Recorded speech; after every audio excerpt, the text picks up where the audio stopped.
안녕하십니까. 신의근의 군사TV 디펜스 브리핑입니다. 오늘도 아주 중요하고 흥미로운 군사 안보 소식 알려드리겠는데요. 독일이 우크라이나에게 게파드 자주 대공포를 지원해주겠다라고 했더니 그 게파드에 장착되는 포를 만드는 그게 스위스 오리콘이에요. 스위스가 안 돼!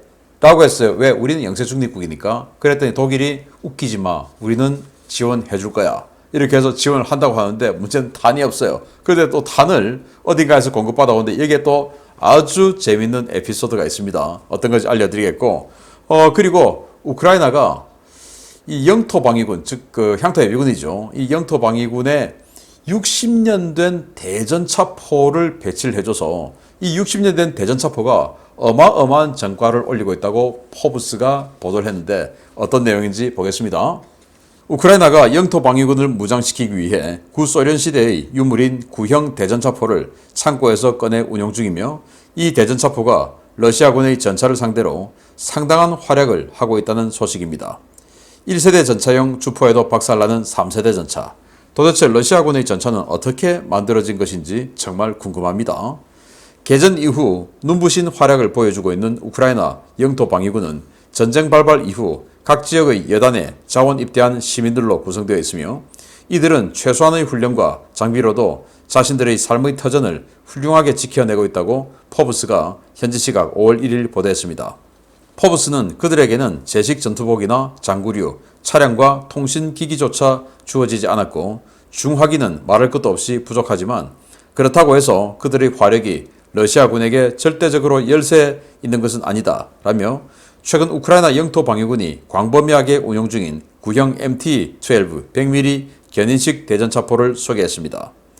이 대전차포는 기존의 BS-3 100mm 대전차포를 대체하는 활강포인데요. 활강포라는 특성에 걸맞게 날개 안정식 철갑탄을 사용할 경우에 초속 1575m라는 높은 포구 초속을 발휘해서 3km 범위 내에서 적 2세대 전차의 측면 장갑을 관통할 수 있는 강력한 공격력을 발휘합니다. 특히 이 주포는 구소련 시절 개발된 9K117 포발사 대전차 미사일을 운용할 수 있는데요. 이 미사일은 최대 5000m 거리에서 600mm의 관통력을 발휘할 수 있어서 폭발 반응 장갑을 장착하지 않은 T-72 전차는 물론 모든 러시아제 장갑 차량을 파괴할 수 있는 공격력을 가지고 있습니다. 포브스는 우크라이나는 약 500문의 MT-12 대전차포 치장물자를 모두 꺼내서 남부와 동부 전선의 영토 방위군에 지급했으며 이 대전차포는 복잡한 운용 교육 없이도 쉽게 운용할 수 있어서 전장에서 위력을 발휘하고 있다라고 평가했는데요. 이번 전쟁 러시아가 자랑하는 최신 첨단 무기보다 더 오래된 골동품들이 더 가치를 발휘하는 이상한 모습들이 연출되고 있습니다.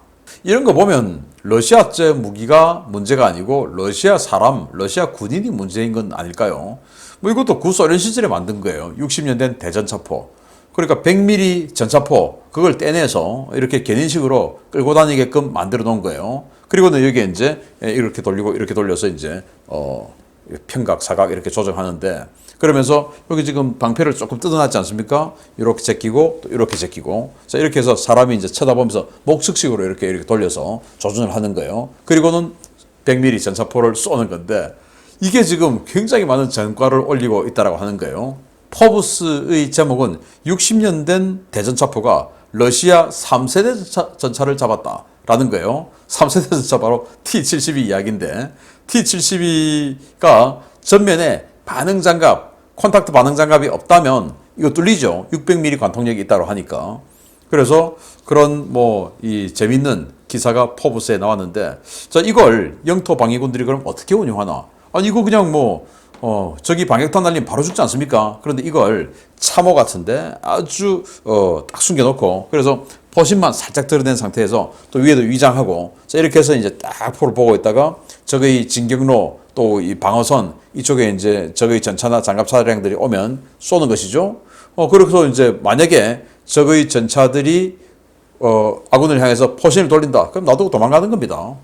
그리고 또 굉장히 작은 부분만 이렇게 이제 참호 속에 들어가 있으니까 굉장히 작은 부분만 지금 보이니까 이 T-72 전차의 사격 통제 장치가 워낙 허접해서 제대로 또 맞추지도 못해요. 그렇게 조준하고 있을 때 다른 쪽에서 또 이제 그 사격을 해서 그 T-72 전차를 잡을 수도 있고 그 해당 장갑차를 잡을 수도 있고 어쨌든 크게 비싼 게 아니기 때문에 그냥 쏘고 계속 쏠 수 있는데 적들이 만약에 나를 향해서 조준한다 그러면 도망가 버리는 거예요.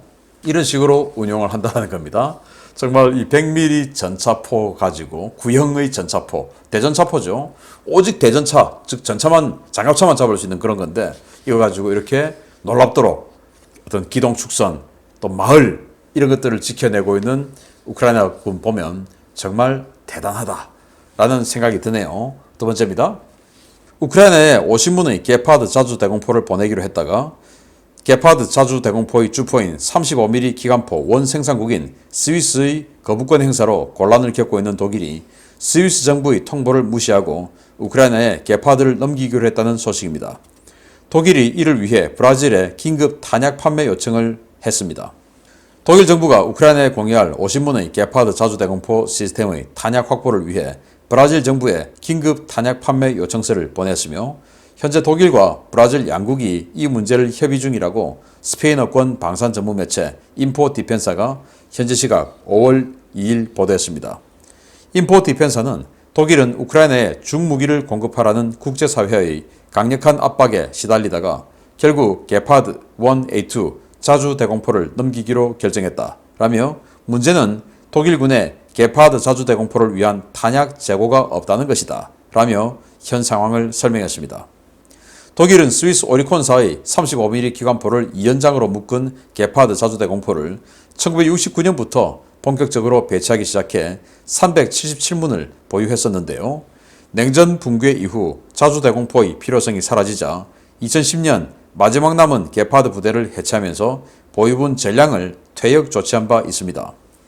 당초 독일은 우크라이나에 게파드를 제공하기로 결정하고 주포의 원산지인 스위스에 35mm 탄약 공급을 요청했지만 스위스가 탄약 판매는 물론 게파드의 제3자 공여도 불허함에 따라서 게파드 우크라이나 양도가 불발로 끝날 것이라는 관측이 많았었는데요. 독일은 스위스의 불허 요청을 무시하고 제3국에서 탄약을 조달하는 방식으로 게파드 우크라이나 지원을 강행키로 했습니다. 독일 정부는 우선 브라질과 45만 발의 35mm 탄약 구매 협상을 진행하는 한편 35mm 탄약 재고를 갖고 있는 요르단과 카타르에도 협조 공문을 보냈는데요. 독일 정부의 이 같은 움직임에 주독 우크라이나 대사관 측은 독일이 게파드 공여 문제를 즉시 해결하지 못하면 우크라이나가 인수를 거부할 것이라는 입장을 보이고 있어서 과연 게파드가 우크라이나에 성공적으로 양도될 수 있을지 지켜봐야 하겠습니다. 마지막 그 원고가 좀 놀랍지 않습니까? 빨리 안 주면 우리 안 받을 거야 이 말 아닙니까?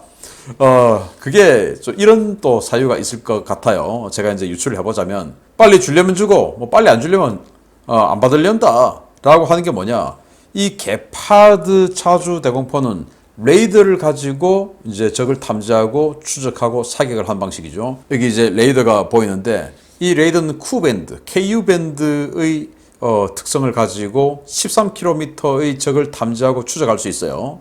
자, 그런데 지금 우크라이나군이 주로 가지고 있는 건 야전 방공체계 또 이 견착식 아니겠습니까? 이 견착식은 적외선으로 또는 눈으로 이렇게 이제 탐지하고 또 적외선으로 락온하고 뭐 이렇게 하는데 이건 패시브 방식이기 때문에 적기가 알아챌 수가 없죠. 내가 조준당했다, 겨냥당했다, 뭐 알 수가 없죠. 그런데 이건 이제 Q밴드의 전파가 있기 때문에 적기에 또는 적 헬기에 RWR 즉 레이더 경보 장치가 있으면 이게 이제 내가 지금 조준당하고 있다라는 걸 알아요. 그런데 이 게파드 사거리가 최대 5.5km입니다. 그러면은 적 헬기가 가지고 있는 무장이 뭐 10km, 8km 주로 이렇게 되죠, 헬기가. 그래서 그러면 먼저 이제 이 게파드에게 조준당하고 있다는 걸 안다. 그럼 어디야? 탐지해서 때려버리는 것이죠. 그래서 이건 뭐 큰 도움 되겠냐? 자, 그러면 이제 이게 대공포의 역할도 있지만 또 화력 지원을 할 수 있죠. 보병 화력 지원. 그리고 장갑차 정도는 깰 수가 있죠. 35mm 쌍열포니까 분당 550발을 쏘는 거예요. 그리고 차량 내부에 680발을 적재를 합니다. 이제 이러기 때문에 이제 우크라이나는 뭐 주면 주고 말면 말고 뭐 그거 줬다고 또 특히 지금 우크라이나가 독일에게 굉장히 까칠하게 하고 있죠. 그래서 그거 줬다고 뭐 우리에게 뭐 무기 좀 줬다 생색내고 이러지 마라는 건데 독일은 워낙 국제사회에서 니들은 뭐 하는 거야? 유럽의 최강국이면서 라고 이제 하니까 빨리 뭔가는 줘야겠는데 근데 스위스가 이 포를 만들었어요. 오리콘에서. 안 돼. 최종 사용자 승인 안 돼. 라고 해버린 겁니다. 왜? 우리는 중립국이니까. 그래도 독일이 그거 무시하고 그래도 줘버려. 이렇게 되는데 아마 그거 이제 스위스하고 좀 양해를 구하고 하지 않겠습니까? 니들은 러시아와의 입장이 있으니까 니들은 그냥 안 된다고 공식적으로 해라. 그렇죠. 우리는 니들을 무시해버리고 그냥 줄게. 그러면 니들이 우리에게 어떻게 할 수 없다는 거 국제사회가 다 이해를 하니까 막 그렇게 한번 해보자 라고 그림을 그린 게 아닌가 라고 생각이 되고 문제는 탄이 없어요. 그래서 그 탄이 어디 있냐? 브라질에 있습니다.